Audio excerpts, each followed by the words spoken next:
Divine Thoughts, a journey to the innermost recesses of our soul. Isho മിശിഹായ്ക്ക് സ്തുതിയായിരിക്കട്ടെ. ആരാധനാ വത്സരത്തിലെ അവസാന കാലമായ പള്ളിക്കുദാശ കാലത്തിലെ അവസാന ആഴ്ചയിലേക്ക് നമ്മൾ പ്രവേശിക്കുകയാണ്. ഈ ഞായറാഴ്ച നമ്മൾ ആഘോഷിക്കുന്നത് മിശിഹായുടെ രാജത്വ തിരുനാളാണ്. നിത്യരാജാവായി മിശിഹ വാഴുന്ന ആ സംഭവത്തെയാണ്, ആ രഹസ്യത്തെയാണ് ഈ ദിവസങ്ങളിൽ നമ്മൾ ധ്യാനിക്കുന്നത്. പള്ളിക്കുദാശക്കാലം മുഴുവനും യുഗാന്തത്തില് മഹത്വപൂർണനായി വരാനിരിക്കുന്ന മിശിഹായെയും മിശിഹ തന്റെ മണവാട്ടിയായ തിരുസഭയെ പിതൃസന്നിധിയിലേക്ക് കൂട്ടിക്കൊണ്ടുപോകുന്നതും അങ്ങനെ ആ സ്വർഗീയ മണവറയിൽ നിത്യമായി വാഴുന്നതുമായ സംഭവങ്ങളായിരുന്നല്ലോ, രഹസ്യങ്ങളായിരുന്നല്ലോ നമ്മൾ ധ്യാന വിഷയമാക്കിയിരുന്നത്. മിശിഹായുടെ രാജത്വ തിരുനാള് ആഘോഷിക്കുന്ന ഇന്ന് ആ സംഭവവുമായിട്ട്, യുഗാന്തത്തിൽ സംഭവിക്കുവാനിരിക്കുന്ന ആ രഹസ്യവുമായിട്ട് തന്നെ ബന്ധപ്പെടുത്തിയാണ് നമ്മെ സഭ കൂട്ടിക്കൊണ്ടു പോകുന്നത്. ദൈവം രാജാവായിട്ട് സൃഷ്ടിയുടെ ആരംഭം മുതൽ പ്രത്യക്ഷപ്പെടുന്നത് നമുക്ക് കാണുവാൻ സാധിക്കും.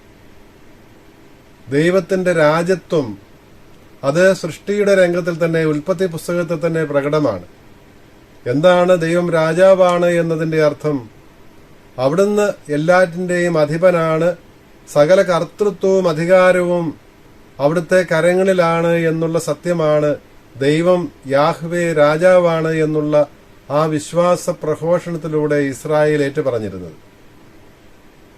തന്റെ ഒരൊറ്റ വചനത്താൽ ആകാശത്തെയും ഭൂമിയെയും സൃഷ്ടിച്ചതിലൂടെയും നിരന്തരമായ പരിപാലനത്തിലൂടെ ഈ സൃഷ്ടിയുടെ മുഴുവന്റെയും ഗതിവിഗതികളെ നിയന്ത്രിക്കുന്നതിലൂടെയും എല്ലാം ദൈവം തന്റെ കർത്തൃത്വമാണ്, രാജത്വമാണ് വെളിപ്പെടുത്തിയിരുന്നത്. അബ്രാഹത്തെ വിളിക്കുമ്പോഴും അബ്രാഹവുമായി ഉടമ്പടിയിൽ ഏർപ്പെടുമ്പോഴും പിന്നീട് മോശയെ വിളിച്ച് മെസ്രയൻ ദേശത്തു നിന്ന് തന്റെ ജനത്തെ വിമോചിപ്പിച്ച് സീനാമലയിൽ വെച്ച് അവരുമായി ഉടമ്പടി ചെയ്ത് യാക്കോബിന്റെ സന്തതി പരമ്പരയെ സ്വന്തം ജനമായി സ്വീകരിച്ചുകൊണ്ട് ഞാൻ നിങ്ങളുടെ ദൈവമായിരിക്കുമെന്ന് പറഞ്ഞപ്പോഴും അവിടെ രാജാവായിട്ട് ദൈവം പ്രഖ്യാപിക്കുകയായിരുന്നു. അവർക്ക് ഈ ഉടമ്പടിയുടെ വ്യവസ്ഥകളായി 10 പ്രമാണങ്ങൾ, നിയമങ്ങൾ നൽകിയപ്പോൾ രാജാവ് തന്റെ പ്രജകൾക്ക് നൽകുന്ന ജീവിത ദർശനങ്ങൾ, അവർക്ക് ദിശാബോധം നൽകുന്ന നിയമങ്ങളായിരുന്നു ഈ 10 പ്രമാണങ്ങൾ. അതിലൂടെയെല്ലാം ദൈവമാണ് ഈ ഇസ്രായേൽ ജനതയുടെ മാത്രമല്ല ലോകം മുഴുവന്റെയും സർവാധിപൻ, രാജാവ് എന്നുള്ള സത്യം വ്യക്തമാക്കുകയായിരുന്നു. പിന്നീട് മൂശയ്ക്കും ജോഷുവായ്ക്കും ശേഷം ന്യായാധിപന്മാരെ നൽകുമ്പോഴും എല്ലാം നൽകിയിരുന്നത്, ഈ നേതാക്കന്മാരെ നൽകിയിരുന്നത് ദൈവം തന്നെയാണ്. ഈ നേതാക്കന്മാർ ദൈവത്തിന് വിധേയരായിട്ടായിരുന്നു ജനത്തെ നയിച്ചിരുന്നത്.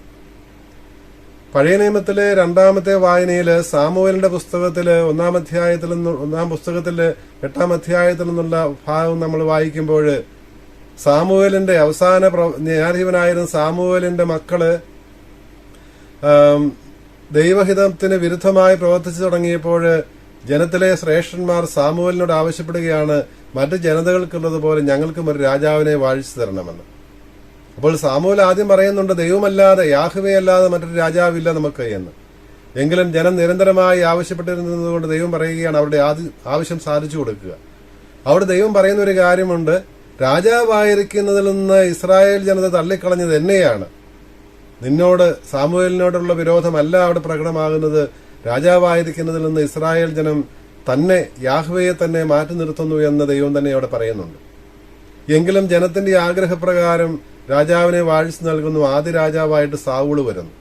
ഈ സാവൂള് ദൈവത്തിന്റെ നാമത്തിൽ നീതി നടത്തുകയും ജനത്തെ സംരക്ഷിക്കുകയും ചെയ്യുന്ന രംഗമാണ് നമ്മൾ കാണുന്നത്. ദൈവത്തിന് വിധേയരായി രാജാക്കന്മാർ വർദ്ധിക്കണമെന്നുള്ളതായിരുന്നു. അതുകൊണ്ട് തന്നെ രാജാക്കന്മാർ ദൈവത്തിന്റെ ദാസന്മാർ, ദൈവത്തിന്റെ മക്കളെന്നും അറിയപ്പെട്ടിരുന്നു.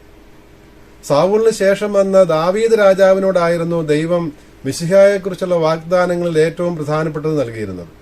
സാമുവേലിന്റെ 2-ാം പുസ്തകം 7-ാം അധ്യായം 12 മുതലുള്ള വാക്യങ്ങളിൽ നാത്താൻ പ്രവാചകങ്ങളിലൂടെ ദൈവം ദാവീദിനോട് പറയുന്നുണ്ട്, നിനക്കൊരു പുത്രൻ ജനിക്കും, ആ പുത്രനായിരിക്കും ഇസ്രായേൽ നിത്യം ഭരണം നടത്തുന്നത് എന്ന്. ദൈവത്തിന് ആലയം പണിയുന്നവൻ അവനാണ് എന്ന് പറയുന്നതിനോടൊപ്പം തന്നെ 7-ാം അധ്യായം 14-ാം വാക്യത്തിന്റെ ആരംഭത്തിൽ പറയുകയാണ്, ഞാൻ അവന് പിതാവും അവനെനിക്ക് പുത്രനുമായിരിക്കും. ദാവീദിന്റെ പുത്രനെ കുറിച്ചാണ് ദൈവം പറയുന്നത്. ദാവീദിന്റെ പുത്രൻ ദൈവത്തിന്റെ കൂടി പുത്രനായിരിക്കുമെന്ന്. അപ്പോൾ ഭാവിയിൽ വരാനിരിക്കുന്ന ദൈവപുത്രനും മനുഷ്യപുത്രനുമായ ഒരുവനെ കുറിച്ചുള്ള വാഗ്ദാനം യഥാർത്ഥത്തിൽ സാമുവേലിന്റെ പുസ്തകം 2-ാം പുസ്തകം 7-ാം അധ്യായം 12 മുതൽ 14 വരെയുള്ള വാക്യങ്ങളിലുണ്ടായിരുന്നു. മിശിഹായെക്കുറിച്ചുള്ള, രാജകീയ മിശിഹായെക്കുറിച്ചുള്ള, ദാവീദിന്റെ വംശത്തിൽ ജനിക്കുവാനിരിക്കുന്ന രക്ഷകനായ മിശിഹായെക്കുറിച്ചുള്ള വാഗ്ദാനത്തിന്റെ അടിസ്ഥാനം നമ്മൾ കാണുന്നത് ദാവീദിന് നൽകപ്പെടുന്ന ഈ വാഗ്ദാനത്തിലാണ്. ഈ വാഗ്ദാനം ഭാഗികമായിട്ട് തുടർന്ന് വന്ന സോളമനിലും മറ്റു രാജാക്കന്മാരിലും നിറവേറിയെങ്കിലും പൂർണ്ണമായി നിറവേറുന്നത്, പൂർണ്ണമായ അർത്ഥത്തില് ദൈവത്തിന്റെ പുത്രനും മനുഷ്യന്റെ പുത്രനും അല്ലെങ്കിൽ ദാവീദിന്റെ പുത്രനുമായിട്ട് ജനിക്കുന്നത് ഈശോയാണ് എന്നുള്ളത് സുവിശേഷ വിവരണങ്ങളിലൂടെ നമുക്ക് വ്യക്തമാണ്. ഈശോയുടെ ജനനത്തിന്റെ വേളയില് ഈശോയെ സന്ദർശിക്കുവാനായിട്ട്, ഉണ്ണീശോയെ സന്ദർശിക്കുവാനായിട്ട് പൗരസ്ദേശങ്ങളിൽ നിന്ന് വരുന്ന ആ ജ്ഞാനികള് അവരുടെ സാന്നിധ്യം തന്നെ ഈശോയുടെ രാജ്യത്വം ഏറ്റുപറയുന്നതാണ്. ഓർസലമിലെത്തിയ അവർ ഹേറോദോസിനോട് ചോദിക്കുന്നത് യഹൂദർക്ക് രാജാവായി ജനിച്ചവൻ എവിടെയെന്നാണ്. അപ്പോൾ ജനിച്ചിരിക്കുന്നത്, ബെത്ലഹേമിൽ ജനിച്ചിരിക്കുന്നത്, മറിയത്തിന്റെ പുത്രനായി ജനിച്ചിരിക്കുന്ന പുത്രൻ അവൻ യഹൂദരുടെ രാജാവാണ് എന്നുള്ള സൂചന അവിടെയുണ്ട്. തുടർന്ന് ഈ ജ്ഞാനികൾ മിശിഹായ്ക്ക്, ഉണ്ണി മിശിഹായ്ക്ക് സമർപ്പിക്കുന്ന ആ കാഴ്ചകൾ തന്നെ സൂചിപ്പിക്കുന്നത്, പൊന്നും മീറയും കുന്തിരിക്കവും സൂചിപ്പിക്കുന്നത് രാജകീയ സമ്മാനങ്ങളാണ്. ഒരു രാജാവ് മറ്റൊരു രാജാവിനെ സന്ദർശിക്കുമ്പോൾ നൽകിയിരുന്ന, പുരാതന കാലങ്ങളിൽ നൽകിയിരുന്ന സമ്മാനങ്ങളായിരുന്നു അവ. അപ്പോൾ മിശിഹായുടെ രാജ്യത്വം ഈ പൗരസ്ത്യ ജ്ഞാനികൾ ഏറ്റുപറയുന്നതിന്റെ ഭാഗമായിരുന്നു അത്. തുടർന്ന് ഈശോയുടെ ജീവിതം മുഴുവനിലും ഈ അധികാരം, ദൈവികമായ അധികാരം, മനുഷ്യവർഗത്തിന്മേലും സൃഷ്ടിയുടെ മേലുമുള്ള അധികാരം അവിടുന്ന് തന്റെ അത്ഭുതങ്ങളിലൂടെയും പ്രബോധനങ്ങളിലൂടെയും വ്യക്തമാക്കിയത് നമ്മൾ കാണുന്നുണ്ട്. അപ്പോൾ മിശിഹായുടെ മനുഷ്യാവതാരത്തെ തന്നെ ഈ രാജകീയമായിട്ട് അവതരിപ്പിക്കുന്നത് ലൂക്കായുടെ സുവിശേഷം 2-ാം അധ്യായത്തിലും അഗസ്റ്റസ് സീസറിന്റെ, അന്ന് റോമാ സാമ്രാജ്യത്തിന്റെ അധിപനായിരുന്ന അഗസ്റ്റസ് സീസറിന്റെ ആ രാഷ്ട്രീയ പശ്ചാത്തലത്തിലാണ് അദ്ദേഹം സെൻസസ് എടുക്കുവാനായിട്ട്, ജനസംഖ്യ കണക്കെടുക്കുവാനായിട്ട് കൽപ്പന പുറപ്പെടുവിക്കുന്ന ഒരു പശ്ചാത്തലത്തിലാണല്ലോ സമാധാനത്തിന്റെ രാജാവായിട്ട് മിശിഹ ജനിക്കുന്നത്. അപ്പോൾ ആ ഒരു ഭൗതിക അധികാരവുമായിട്ടുള്ള ഒരു താരതമ്യം ഇവിടെ വരുത്തുവാനും, ഈ ഭൗതിക രാജാവിനേക്കാൾ, ചക്രവർത്തിയേക്കാൾ, അഗസ്റ്റസ് സീസറിനേക്കാൾ എത്രയോ ശ്രേഷ്ഠനാണ് മിശിഹ, ദൈവത്തിന്റെ പുത്രനായി ജനിക്കുന്ന മിശിഹ എന്ന് സൂചിപ്പിക്കുന്നതുമാണ്. അതിനുവേണ്ടിയാണ് ഈ പശ്ചാത്തലമെല്ലാം ലൂക്കാസ് സുവിശേഷകനും വിവരിക്കുന്നത്. ഈശോയുടെ ജനനത്തെ അവതരിപ്പിക്കുമ്പോൾ മിശിഹായെ രാജാവായിട്ട് അവതരിപ്പിക്കുന്നതിൽ മത്തായി സുവിശേഷകനും ലൂക്കാസ് സുവിശേഷകനും ശ്രദ്ധ പതിപ്പിക്കുന്നത് നമ്മൾ കാണുന്നുണ്ട്. സൃഷ്ടിയുടെ ആരംഭം മുതൽ ദൈവമാണ് രാജാവെന്ന് നമ്മൾ കണ്ടു. ഈ ദൈവത്തിന്റെ, അത്യുന്നതനായ ദൈവത്തിന്റെ പുരോഹിതനായിരുന്ന മെൽക്കീസെദെക്കിനെ കുറിച്ചുള്ളതാണല്ലോ പഴയ നിയമത്തിലെ ആദ്യത്തെ വായന. മെൽക്കീസെദെക്കും ഒരു രാജാവായിരുന്നു. ഈ മെൽക്കീസെദെക്ക് യഥാർത്ഥത്തിൽ മിശിഹായുടെ പ്രതിരൂപമായിരുന്നുവെന്ന് ഹെബ്രായ ലേഖനം 7-ാം അധ്യായത്തിൽ നമ്മൾ വായിക്കുന്നുണ്ട്. മെൽക്കീസെദെക്കിനെ കുറിച്ച് നമുക്കറിയുവാൻ സാധിക്കുന്നത് അദ്ദേഹം സാലേം എന്നുള്ള രാജ്യത്തിന്റെ രാജാവായിരുന്നു. സലേം എന്നുള്ള, ഷലോം എന്നുള്ള ഹീബ്രു വാക്കിന്റെ തന്നെ വേറൊരു രൂപമാണ് സലേം. സമാധാനത്തിന്റെ രാജാവ് എന്നാണ് അതിനർത്ഥം. മെൽക്കീസെദെക്ക് എന്ന പേരിന്റെ അർത്ഥമോ, മേലക്ക് രാജാവാണ്, സെദക്ക് നീതിയാണ്, നീതിയുടെ രാജാവ്. അപ്പോൾ നീതിയുടെയും സമാധാനത്തിന്റെയും രാജാവാണ് മെൽക്കീസെദെക്ക്. അബ്രാഹത്തെ സ്വീകരിക്കുവാനായി വരുന്ന ആ രംഗമെല്ലാം അവിടെ കാണുന്നുണ്ട് നമ്മൾ 14-ാം അധ്യായത്തിൽ ഉൽപ്പത്തി പുസ്തകം. അതാണല്ലോ ആദ്യത്തെ വായന. ഈ മെൽക്കീസെദെക്ക് മിശിഹായുടെ മുൻരൂപമായിരുന്നു, ടൈപ്പായിരുന്നു എന്നാണ് ഹെബ്രായ ലേഖകൻ 7-ാം അധ്യായത്തിൽ പറയുന്നത്. അപ്പോൾ ഈ സമാധാനത്തിന്റെ രാജാവ്, നീതിയുടെ രാജാവ് മിശിഹായാണ്. ഈ സംഭവത്തെക്കുറിച്ച് പറയുമ്പോൾ സഭാപിതാവായ ആഗസ്തീനോസ് 85-ാം സങ്കീർത്തനത്തിലേക്ക് നമ്മുടെ ശ്രദ്ധ കൂട്ടിക്കൊണ്ടു പോകുന്നുണ്ട്. 85-ാം സങ്കീർത്തനത്തിൽ നമ്മൾ ഇപ്രകാരം വായിക്കുന്നു, 10-11 വാക്യങ്ങളിൽ 85-ാം സങ്കീർത്തനം: കൃപയും സത്യവും തമ്മിൽ ആശ്ലേഷിക്കും, നീതിയും സമാധാനവും ചുംബിക്കും. അപ്പോൾ മിശിഹായുടെ ആ വരവിനെ മുൻകൂട്ടി കണ്ടുകൊണ്ട് സങ്കീർത്തകൻ പറയുകയാണ്, കൃപയും സത്യവും തമ്മിൽ ആശ്ലേഷിക്കും, നീതിയും സമാധാനവും ചുംബിക്കും. നീതിയും സമാധാനവും അത് മെൽക്കീസെദെക്കുമായി ബന്ധപ്പെട്ട് നിൽക്കുന്നതാണ്. അവിടെ നമ്മൾ 14-ാം അധ്യായത്തിൽ കണ്ടു, ഈ മെൽക്കീസെദെക്ക് സലമിലെ സമാധാനത്തിന്റെ രാജാവാണ്. ആ പേരിന്റെ അർത്ഥം തന്നെ നീതിയുടെ രാജാവെന്ന് തന്നെയാണ്. അപ്പോൾ നീതിയും സമാധാനവും ചുംബിക്കും, കൃപയും സത്യവും തമ്മിൽ ആശ്ലേഷിക്കും. യോഹന്നാൻ സുവിശേഷകൻ ഈശോയുടെ മനുഷ്യാവതാരത്തെ വിവരിക്കുമ്പോൾ 1-ാം അധ്യായം 14-ാം വാക്യത്തില് ദൈവത്തോടുകൂടിയായിരുന്ന, അനാദി മുതലേ ദൈവത്തോടുകൂടിയായിരുന്ന, ദൈവം തന്നെയായിരുന്ന ആ വചനം മനുഷ്യനായി നമ്മുടെ ഇടയിൽ കൂടാരമടിച്ചു. ഈ കൂടാരമടിച്ച വചനത്തിൽ നമ്മൾ കണ്ടത് ദൈവത്തിന്റെ മഹത്വമാണ്, കൃപയും സത്യവും നിറഞ്ഞ മഹത്വമാണ് എന്ന് സുവിശേഷൻ അവിടെ എടുത്തു പറയുന്നുണ്ട്. കൃപയും സത്യവും തമ്മിൽ ആശ്ലേഷിക്കുമെന്ന് 85-ാം സങ്കീർത്തനം 10-ാം വാക്യത്തില് സങ്കീർത്തകൻ പറഞ്ഞതിന്റെ പൂർത്തീകരണമാണ് ഇവിടെ നമ്മൾ കാണുന്നത്. തുടർന്ന് 11-ാം വാക്യത്തിൽ 85-ാം സങ്കീർത്തനത്തിൽ നമ്മൾ വായിക്കുന്നു, ഭൂമിയിൽ നിന്ന് സത്യം മുളയെടുക്കും. ഈ സത്യം മുളയെടുക്കുന്നത് ഭൂമിയിൽ നിന്നാണ്. ആരാണ് സത്യം? മിശിഹ തന്നെയാണ് സത്യം. മറിയത്തിൽ നിന്ന് ജനിക്കുന്ന, ദാവീദിന്റെ വംശത്തിൽ ജനിക്കുന്ന ആ മനുഷ്യനായി അവതരിക്കുന്ന മിശിഹായെയാണ് ഭൂമിയിൽ നിന്ന് മുളയെടുക്കുന്ന സത്യത്തെക്കുറിച്ച് സങ്കീർത്തകൻ മുൻകൂട്ടി പറയുമ്പോൾ, ആകാശത്ത് നിന്ന് നീതി താഴേക്ക് നോക്കും 85:11 2-ാം ഭാഗത്ത് നമ്മൾ കാണുകയാണ്. അപ്പോൾ അവിടെ ഭൂമിയിൽ നിന്ന് സത്യം മുളയെടുക്കും, ആകാശത്ത് നിന്ന് നീതി താഴേക്ക് നോക്കും, നീതിയും സത്യവും തമ്മിൽ ആശ്ലേഷിക്കുമെന്ന് പറഞ്ഞതിന്റെ പൂർത്തീകരണമാണ് നമ്മൾ കാണുന്നത്. അതെല്ലാം പൂർത്തിയാകുന്നത് മിശിഹായിലാണ്.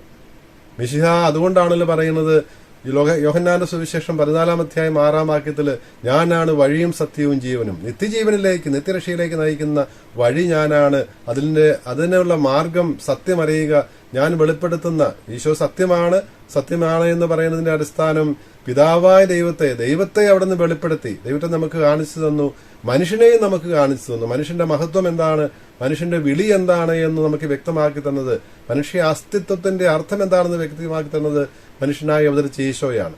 ആ അർത്ഥത്തിലാണല്ലോ അവിടുന്ന് സത്യം കൂടിയായിരിക്കുന്നത്. അപ്പോൾ നീതിയും സമാധാനവും തമ്മിൽ ആശ്ലേഷിക്കും, സത്യവും നീതിയും പരസ്പരം ചുംബിക്കുമെന്ന് പറയുന്നത് മനുഷ്യനായി അവതരിക്കുന്ന ഈശോയിൽ സംഭവിക്കുന്ന രഹസ്യത്തെക്കുറിച്ചാണ്.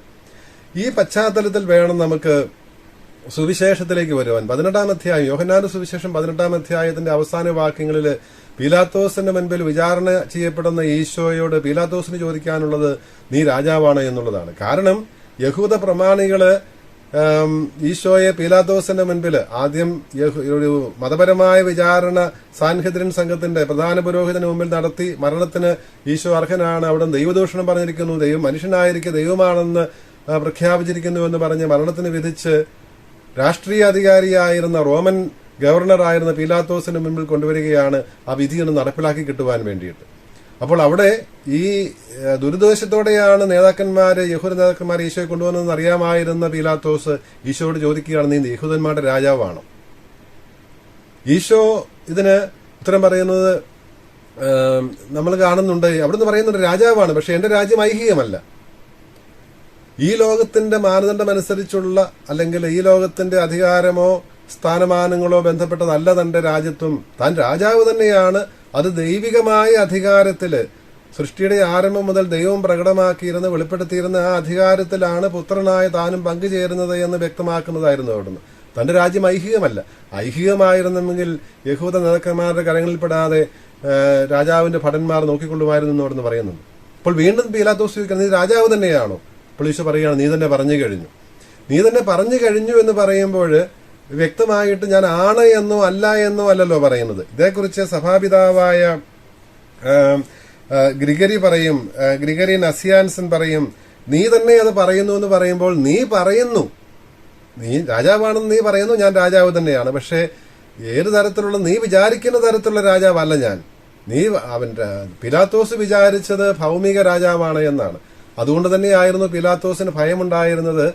ഈശോ ഒരു രാജാവാണ് എന്നുള്ള സത്യം അംഗീകരിച്ചാൽ, യഹൂദരുടെ രാജാവാണെന്ന് സമ്മതിച്ചാൽ സീസർ പീലാത്തോസിനെതിരെ തിരിയും. കാരണം സീസറിന്റെ രാജകീയ അധികാരം പലസ്തീനായിൽ നിലനിർത്തുവാൻ വേണ്ടി നിയമിക്കപ്പെട്ടവനായിരുന്നു പീലാത്തോസ്. അപ്പോൾ പീലാത്തോസിന്റെ കസേര തെറിക്കും.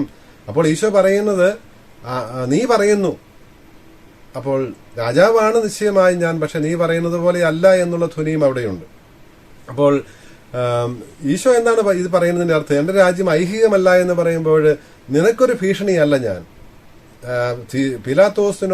പീലാത്തോസിന്റെ അധികാരിയായിരിക്കുന്ന സീസറിനോ അഗസ്റ്റസ് സീസറിനോ താനൊരു ഭീഷണിയല്ല, താൻ ഭയപ്പെടേണ്ടതില്ല. തന്റെ രാജ്യം ഐഹികമല്ല, എന്റെ രാജ്യം ദൈവികമാണ്, ഉന്നതത്തിൽ നിന്നുള്ളതാണ് എന്ന് അവിടുന്ന് വ്യക്തമാക്കുന്നതാണ്.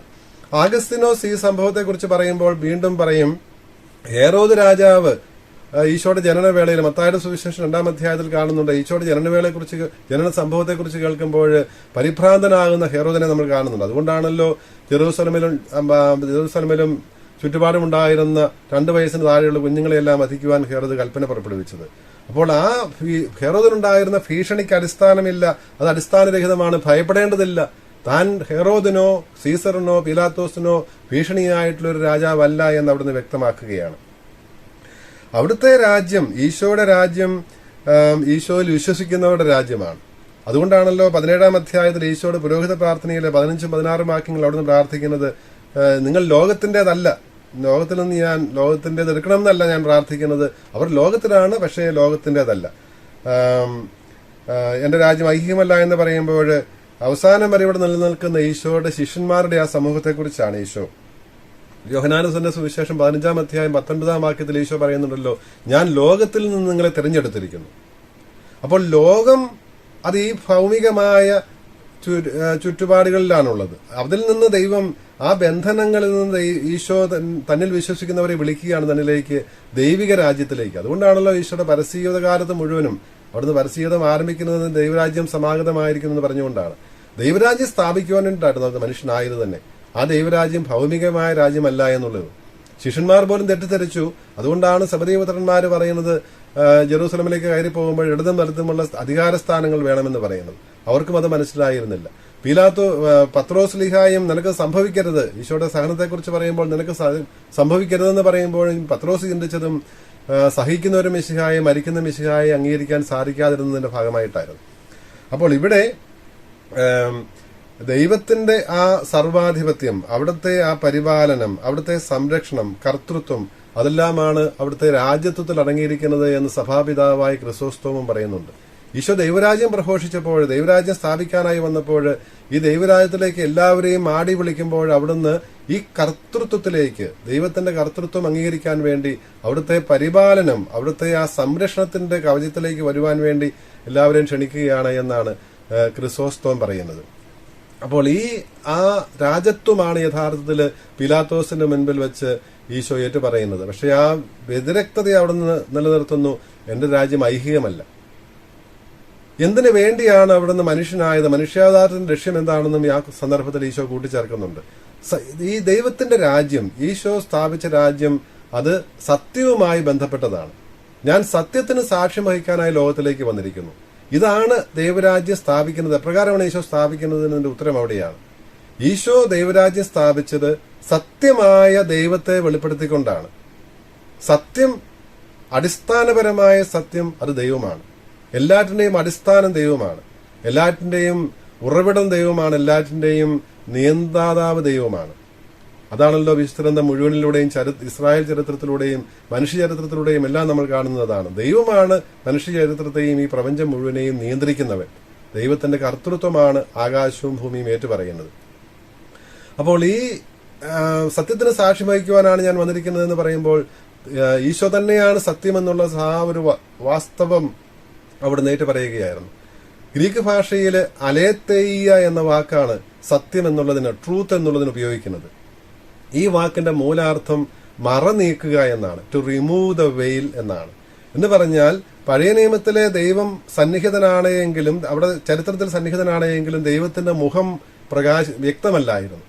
ആ പിതാവായ ദൈവത്തെ മറച്ചിരുന്ന ആ ഒരു ആവരണം നീക്കി പിതാവായ ദൈവം എന്താണ്, ആരാണ് എന്ന് ഈശോ ലോകത്തിന് നമുക്ക് വ്യക്തമാക്കി തന്നു. പിതാവായ ദൈവത്തിന്റെ മുഖം നമ്മൾ മനുഷ്യനായ അവതരിച്ച് ഈശോയിൽ കണ്ടു. അതുകൊണ്ടാണ് നസറായനായ ഈശോയെ സത്യമെന്ന് സുവിശേഷകനായ യോഹന്നാൻ പലയിടങ്ങളിൽ വിവരിക്കുന്നത്. ഈശോ തന്നെ പറയുന്നുണ്ടല്ലോ 14-ാം അധ്യായം 6-ാം വാക്യത്തിൽ, ഞാനാണ് സത്യവും വഴിയും സത്യവും ജീവനുമെന്ന്. അപ്പോൾ പീലാത്തോസിനോട് ഈശോ ഇത് പറയുമ്പോൾ, ഞാനാണ് സത്യം എന്ന് പറയുമ്പോൾ, സത്യത്തിന് സാക്ഷ്യം വഹിക്കാനാണ് വന്നിരിക്കുന്നത് എന്ന് പറയുമ്പോൾ, തന്റെ മനുഷ്യാവതാരത്തിന്റെ ലക്ഷ്യം അവിടുന്ന് വ്യക്തമാക്കുകയാണ്. പിതാവിനെ വെളിപ്പെടുത്തുവാൻ വേണ്ടിയിട്ടായിരുന്നു. പിതാവിന്റെ മുഖം നമുക്ക് കാണിച്ചു തരുവാൻ വേണ്ടിയിട്ടായിരുന്നു. പിതാവിന്റെ സ്നേഹവും കരുണാർദ്രതയും നമുക്ക് വ്യക്തമാക്കി തരാൻ വേണ്ടിയിട്ടായിരുന്നു. അവിടുത്തെ ഓരോ വാക്കും ഓരോ പ്രവൃത്തിയും ഈ സ്നേഹത്തിന്റെ, കാരുണ്യത്തിന്റെ പ്രകാശനവുമായിരുന്നു. അപ്പോൾ യുഗാന്തത്തില് എന്താണ് സംഭവിക്കാൻ പോകുന്നത് എന്നാണല്ലോ ഈ കാലത്ത് നമ്മൾ ചിന്തിക്കുന്നത്. അതിലേക്കാണ് വെളിപാട് പുസ്തകം 19-ാം അധ്യായത്തിലെ രംഗം നമ്മെ കൂട്ടിക്കൊണ്ടു പോകുന്നത്. അവിടെ ആണ് മിശിഹ സ്വർഗത്തിലെ വലിയൊരു ജനക്കൂട്ടത്തിന്റെ ശബ്ദം കേൾക്കുന്നു. ഹല്ലേലൂയ പാടുന്ന ശക്തിയും രക്ഷയും മഹത്വവും ബഹുമാനവും നമ്മുടെ ദൈവത്തിനുള്ളതാകുന്നു. അവിടുന്ന് ബലവാനായ ദൈവം ഭരണം നടത്തുന്നു. നമുക്ക് ആഹ്ലാദിച്ച് ആനന്ദിക്കാമെന്നെല്ലാം, അവിടുത്തെ മഹത്വപ്പെടുത്താമെന്നെല്ലാം പറയുമ്പോൾ ഈ രാജകീയ അധികാരമാണ് നമ്മൾ കാണുന്നത്. അവിടെ ഇതിനുള്ള ആഹ്ലാദിക്കാനുള്ള കാരണവും വെളിപാട് ഗ്രന്ഥകാരൻ പറയുന്നുണ്ട്. കാരണം കുഞ്ഞാടിന്റെ വിവാഹ വിരുന്ന് ഒരുങ്ങിയിരിക്കുന്നു. അവിടുത്തെ വധുവായ തിരുസഭ അണിഞ്ഞൊരുങ്ങി വന്നിരിക്കുന്നു. കർത്താവിന്റെ വിവാഹ വിരുന്നിന് ക്ഷണിക്കപ്പെട്ടവർ ഭാഗ്യവാന്മാർ, അനുഗ്രഹീതർ എന്നാണ് നമ്മൾ കാണുന്നത്. അവിടെ ഇന്നത്തെ നമ്മുടെ വായനയിൽ വെളിപാട് പുസ്തകം 19-ാം അധ്യായത്തില് സ്വർഗം തുറക്കപ്പെടുകയും അവിടെ വെള്ളക്കുതിരമേല് ആസനസ്ഥനായിരിക്കുന്ന മിശിഹായെയുമാണ് നമ്മൾ കാണുന്നത്. അവിടുത്തെ മിശിഹ എന്നുള്ള പേര് പറയുന്നില്ല, 2 പേരുകൾ അവിടത്തേക്ക് ഇവിടെ നമ്മൾ വെളിപാട് പുസ്തകം 12-ാം അധ്യായത്തിൽ കാണുന്നത്. സത്യവാനും വിശ്വസ്തനുമായവൻ ഇതാ ഭൂമിയുടെയും ലോകത്തിന്റെ മുഴുവനും സ്വർഗത്തിന്റെയും ഭൂമിയുടെയും അധിപനായിട്ട് വരുന്നു. നീതിയോടെ അവിടുന്ന് വിധി ചെയ്യും, നീതിരഹിതരോട് പോരാടും. ശിരസില് വലിയ കിരീടങ്ങൾ, വളരെയേറെ കിരീടങ്ങൾ അവിടത്തേക്കുണ്ട്. ആ കിരീടങ്ങളിൽ അവിടുത്തെ പേരുകൾ രേഖപ്പെടുത്തപ്പെട്ടിട്ടുണ്ട് എന്നെല്ലാം പറയുമ്പോൾ സത്യവാനും വിശ്വസ്തനുമാണ്. സത്യവാൻ സത്യവുമായി ബന്ധപ്പെട്ടതാണ്. സത്യം മാത്രമേ അവിടുന്ന് വെളിപ്പെടുത്തിയുള്ളൂ, സത്യം മാത്രമേ അവിടുന്ന് ജീവിച്ചുള്ളൂ. സത്യമാണ് അവിടുന്ന്. അതിസ്വാഭാവിക രഹസ്യങ്ങൾ നമുക്കറിയാം. സത്യം, സൗന്ദര്യം, നന്മ ഇവയാണ്. ട്രൂത്ത്, ഗുഡ്നെസ്, ബ്യൂട്ടി, ഇത് 3 ദൈവമാണ്. പലപ്പോഴും ലോകം ഈ സൗന്ദര്യവും നന്മയുമെല്ലാം, ഈശോയുടെ പ്രബോധനത്തിന്റെ സൗന്ദര്യം, അതിന്റെ നന്മയെല്ലാം അംഗീകരിക്കാൻ തയ്യാറാകുമ്പോഴും അടിസ്ഥാന തത്വമായ ആ സത്യം, ദൈവമാണ് എല്ലാറ്റിന്റെയും സൃഷ്ടാവ്, അവിടുന്നാണ് എല്ലാറ്റിന്റെയും നിയന്താതാവ് എന്നുള്ള സത്യം അംഗീകരിക്കാൻ തയ്യാറാകാതെ സുവിശേഷത്തിലെ അല്ലെങ്കിൽ ക്രിസ്തുമതത്തിലെ ചില തത്വങ്ങള്, ചില പ്രബോധനങ്ങൾ മാത്രം സ്വീകരിക്കാൻ തയ്യാറാകുന്നവരുണ്ട്. പക്ഷേ ആ നന്മയും സൗന്ദര്യവും സ്വീകരിക്കാൻ തയ്യാറാകുന്നവർ ഓർക്കേണ്ടതുണ്ട്, ഇത് അടിസ്ഥിതമായിരിക്കുന്നത്, അതിന്റെ അടിസ്ഥാനമായി നിൽക്കുന്നത് ഈശോ ദൈവപുത്രനാണ്, ദൈവമാണ് എല്ലാറ്റിന്റെയും, അവിടുത്തെ ദൈവിക പദ്ധതിയാണ്, രക്ഷാകര പദ്ധതിയാണ് ഈശോയിൽ നിറവേറിയത്. അവിടുത്തെ മനുഷ്യാവതാരത്തിലും കുരിശുമരണത്തിലും അവിടുന്ന് രാജാവായിട്ട് വാഴുന്നത്, കുരിശുമരണത്തിന് വിധിക്കപ്പെടുന്നത് രാജാവായിട്ടാണ്. കുരിശിൽ എഴുതവെച്ചതും യഹൂദന്മാരുടെ രാജാവായ നസ്രായൻ ഈശോ എന്നാണല്ലോ. അപ്പോൾ അവിടുന്ന് ജീവിച്ചതും ജനിച്ചതും ജീവിച്ചതും മരിച്ചതും എല്ലാം രാജാവായിട്ട് തന്നെയാണ്. ദാവീദിന് കൊടുത്ത വാഗ്ദാനം അങ്ങനെ പൂർത്തിയാക്കുകയായിരുന്നു. അവിടുത്തെ മഹത്വപൂർണനായി അവിടുന്ന് വരാനിരിക്കുന്നതും ഈ രാജാവായി തീർന്ന ആ ശ്ലീബായുടെ അടയാളത്തോടെയാണ്. ആ അടയാളം സൂചിപ്പിക്കുന്നത് എപ്രകാരമാണ് ദൈവത്തിന്റെ ഹിതത്തോട് വിധേയത്വമുള്ളവനായിട്ട്, അനുസരണമുള്ളവനായിട്ട് ഈശോ പിതാവിന്റെ ഹിതം നിറവേറ്റി മനുഷ്യരുടെ രക്ഷ സാധ്യമാക്കിയത് എന്നാണ്. അപ്പോൾ ആ അനുസരണത്തിലൂടെ, ആ വിധേയത്വത്തിലൂടെ ഉത്ഥാനത്തിന്റെ മഹത്വത്തിലേക്ക് പ്രവേശിക്കുവാൻ, ഉത്ഥാനത്തിന്റെ മഹത്വമാണ് വെളിപാട് പുസ്തകത്തിൽ നമ്മൾ കാണുന്നത്. അവിടെ ഈശോയുടെ മഹത്വപൂർണനായി വിശ്വസ്തനും സത്യവാനുമായിട്ട് വെള്ളക്കുതിരമേലിരിക്കുന്നവന്റെ മറ്റൊരു പേരുകൂടി പറയുന്നുണ്ട്. കിരീടത്തിൽ രേഖപ്പെടുത്തപ്പെട്ടിരിക്കുന്നത് ദൈവവചനം എന്നാണ് അവന്റെ പേര്. 19-ാം അധ്യായം 16-ാം വാക്യത്തിൽ കാണും, ദൈവവചനം എന്നാണ് അവന്റെ പേര്. യോഹന്നാന്റെ സുവിശേഷത്തിൽ പറഞ്ഞല്ലോ, വചനം ആദ്യം മുതൽ പിതാവിനോടുണ്ടായിരുന്ന വചനം, അത് മനുഷ്യന്റെ രൂപമെടുത്ത് നമ്മുടെ ഇടയിൽ കൂടാരം അടിച്ചതാണ്, സത്യവും കൃപയും നമ്മൾ കണ്ടത് അവനിലാണ് എന്നെല്ലാം യോഹന്നാൻ പറയുന്നതിന്റെ തുടർച്ചയായി വേണം ദൈവവചനം എന്നുള്ള ഈശോയുടെ മഹത്വപൂർണനായി വരാനിരിക്കുന്ന മിശിഹായുടെ പേര് നമ്മൾ മനസ്സിലാക്കുവാൻ. ഇങ്ങനെ മിശിഹായുടെ രാജ്യത്വ തിരുനാൾ ആഘോഷിക്കുമ്പോൾ ഈ രാജ്യത്വം അംഗീകരിച്ചിരിക്കുന്നവരാണ് നമ്മൾ. മിശിഹ പ്രഘോഷിച്ച ദൈവരാജ്യത്തില് അവിടുന്ന് വിശ്വസിക്കുന്നതിലൂടെ, ഈശോയുടെ പ്രബോധനം സ്വീകരിക്കുന്നതിലൂടെ, അവിടുത്തെ ദൈവമായി അംഗീകരിക്കുന്നതിലൂടെ, രക്ഷകനായി ഏറ്റുപറയുന്നതിലൂടെ നമ്മുടെ ഈ ദൈവരാജ്യത്തിൽ അംഗങ്ങളായിരിക്കുന്നവരാണ്. ഇപ്പോൾ തന്നെ നമ്മൾ ഈ ദൈവരാജ്യത്തിലാണ്. ഇതിന്റെ പൂർണ്ണത മാത്രമേ നമുക്ക് സ്വർഗത്തിൽ അനുഭവിക്കുവാനുള്ളൂ, മരണശേഷം നമുക്ക് ലഭിക്കുവാൻ പോകുന്നുള്ളൂ. We are already in the kingdom. സ്വർഗരാജ്യത്തിലാണ് നമ്മൾ. തിരുസഭയിലായിരിക്കുന്ന നമ്മൾ സ്വർഗരാജ്യത്തിൽ തന്നെയാണ്, ദൈവരാജ്യത്തിൽ തന്നെയാണ്. മാമോദീസായിലൂടെ നമ്മൾ ദൈവരാജ്യത്തിലേക്ക് പ്രവേശിച്ചു കഴിഞ്ഞു. ഇതിന്റെ പരിസമാപ്തി മാത്രമാണ്, ഇതിന്റെ പരമമായ അന്ത്യം മാത്രമാണ് സ്വർഗത്തില് മരണാനന്തരം നമുക്ക് ലഭിക്കുവാൻ പോകുന്നത്. ആ സ്വർഗീയ ഭാഗ്യം മുൻപിൽ കണ്ടുകൊണ്ട് നമ്മുടെ വിശ്വാസ ജീവിതം നയിക്കുവാൻ നമ്മുടെ ഈ ജീവിതവും, ക്രൈസ്തവ ഭൂമിയിലെ ജീവിതവും, നമ്മുടെ ദൈവാരാധനയും പരിശുദ്ധ കുർബാന അർപ്പണവുമെല്ലാം നമ്മെ സഹായിക്കട്ടെ. ആമേൻ.